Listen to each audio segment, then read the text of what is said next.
শাশ্বতী লাইব্রেরিতে যাবি? হ্যাঁ যাব। আমি তাহলে এগোলাম শাশ্বতী। স্যার বলছি আপনার শরীর ঠিক আছে তো? হ্যাঁ, দিব্যি আছে, শরীরে তো কোনো অসুবিধা হয়নি। না স্যার, আপনাকে কিরকম যেন একটা লাগছে, মানে আপনার মুখটা খুব শুকনো লাগছে, তাই আর কি জিজ্ঞাসা করলাম।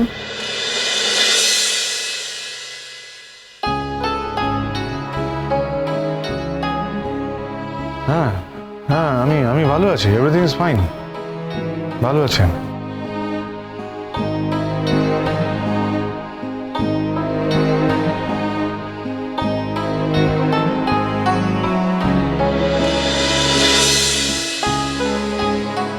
নিজের হাতে সবকিছু শেষ করে দিলি তো, এইভাবে সবকিছু ভেঙে চুরে তছনছ করে দিলি।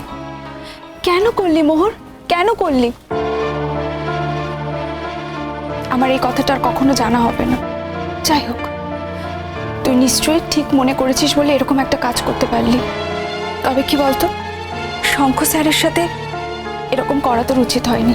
আর যাই হোক, শঙ্খ স্যার আর 5টা মানুষের মতো তো নয়। কি করেছি আমি শাশ্বতী? এই তো তোর স্যারের বিয়ের কথা শুনছিস, কিছু আটকে থাকে না রে। শুনেছি, কিন্তু আমার বিশ্বাস হয়নি মোহর। বিশ্বাস না হওয়ার তো কিছু নেই, সবই তো শুনলি।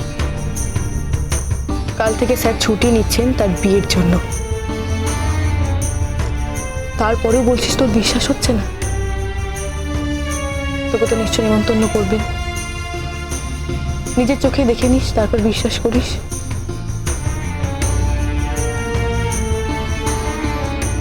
তোর মনে হয় লাইব্রেরিতে যাওয়ার ইচ্ছে নেই, আমি এগোলাম।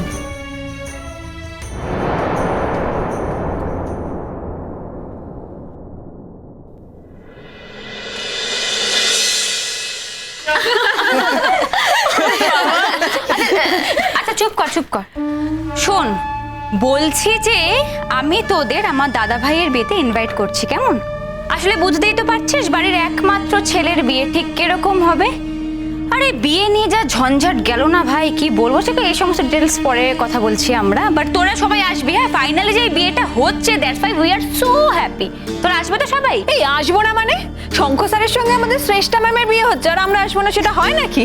যাক বাবা, শেষ পর্যন্ত সব বিপদ আপদ কাটিয়ে ফাইনালি যে বিয়েটা হচ্ছে, এটা সবচেয়ে আনন্দের কথা, কি বলিস? হ্যাঁ, আর যাই বলিস, they are actually made for each other. Exactly, Shankha sir আর শ্রেষ্ঠা ম্যামকে দেখলে মনে হয় তারা যেন একে অন্যের জন্যই জন্মেছে।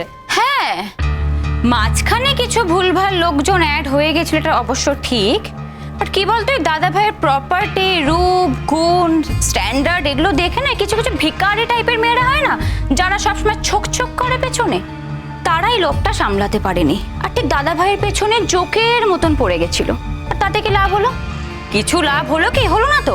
দাদা ভাই শেষ পর্যন্ত সেই সব মেয়েদের একেবারে লাথ মেরে বের করে দিল। Wow, very good. মানে চল চল চল, হ্যাঁ চল। উফ,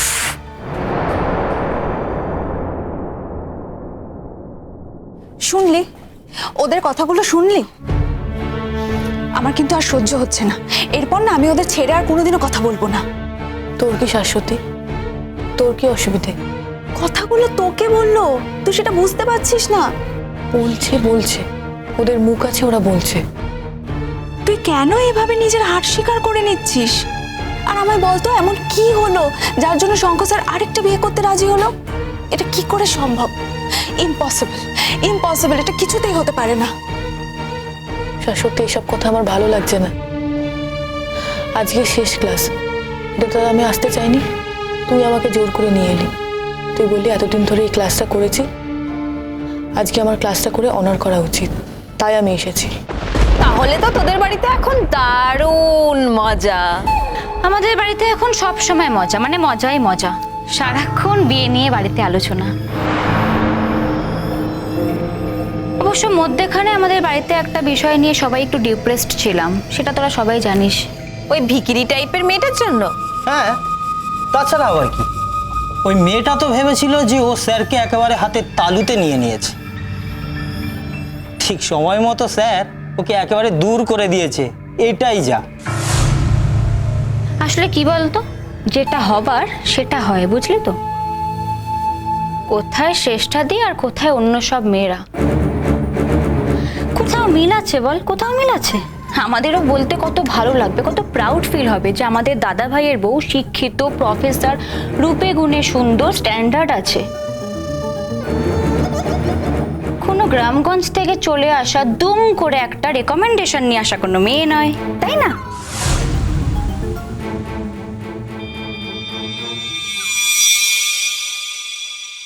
স্যার আসছে, স্যার আসছে।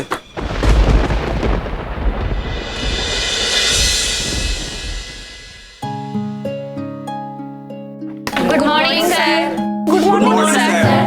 Good morning, good morning, good morning. Please বসো সবাই, প্লিজ।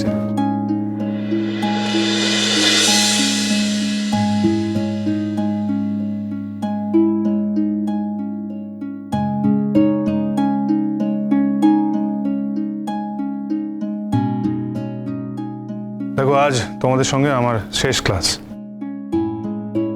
আমার ক্লাস অনেক আগেই হয়ে গেছিলো, শেষ ক্লাস অনেক আগেই হয়ে গেছিলো, কিন্তু আজকে আমি এসেছি, যদি তোমাদের কারো কোনো ইম্পর্টেন্ট প্রশ্ন থাকে আমাকে করতে পারো।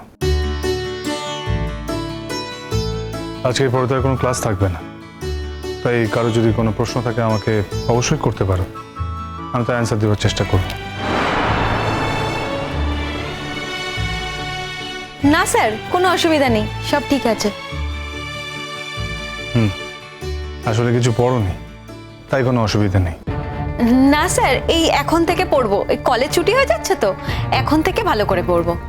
সারা বছর পড়লে না, এই কটা দিন ভালো করে পড়ে তুমি অনার্স রাখতে পারবে?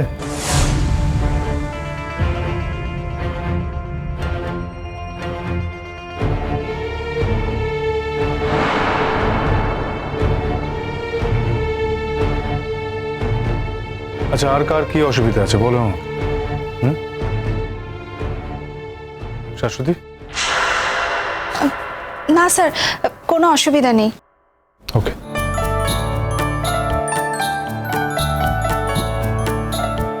আর কারো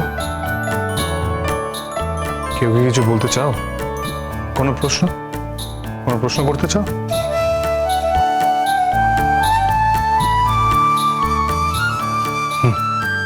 তোমাদের কোনো প্রশ্নই নেই, আমি কিন্তু খুব অবাক হয়ে যাচ্ছি। তোমাদের কোনো প্রশ্ন কেন থাকে না বলো তো? দেখো, তোমার যদি একান্ত কোনো প্রশ্ন নাই থাকে তাহলে আমি তোমাদেরকে ক্লাসটা আটকে রেখে কোনো টাইম লস্ট করবো না।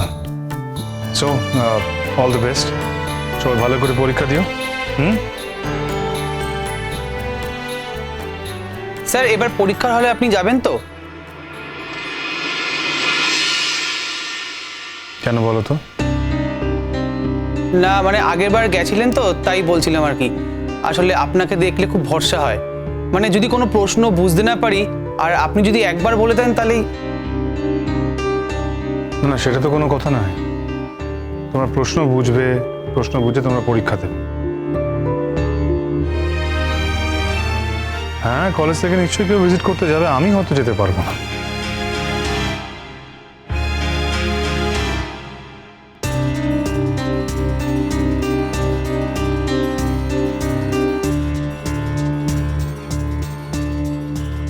তোমাকে কিছু বলার আছে?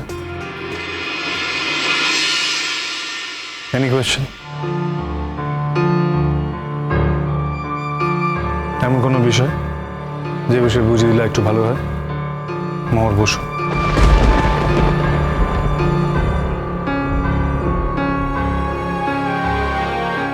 তুমি বলেছিলে আমি মোহর রায়চৌধুরী, আজ সবার সামনে আমাকে মোহর বসু বললে। সেটা কি শুধু সবাই আছে বলে, নাকি মন থেকে তুমি আমাকে মোহর বসু বলেই ডাকছো? অবশ্য তাই তো ডাকার কথা। আজ তোমার সঙ্গে আমার জীবনের কোনো সম্পর্ক নেই, আমার জন্যই তো সবকিছু হয়েছে। কিন্তু কই, তুমিও তো আমার জন্য অপেক্ষা করলে না। আমি তো জীবনে অন্য কাউকে আমার হাজবেন্ড বলে মেনে নিতে পারবো না। তোমার তো একদিনও সময় লাগলো না গো, ঠিক নির্দিষ্ট দিনে বিয়ে করছো।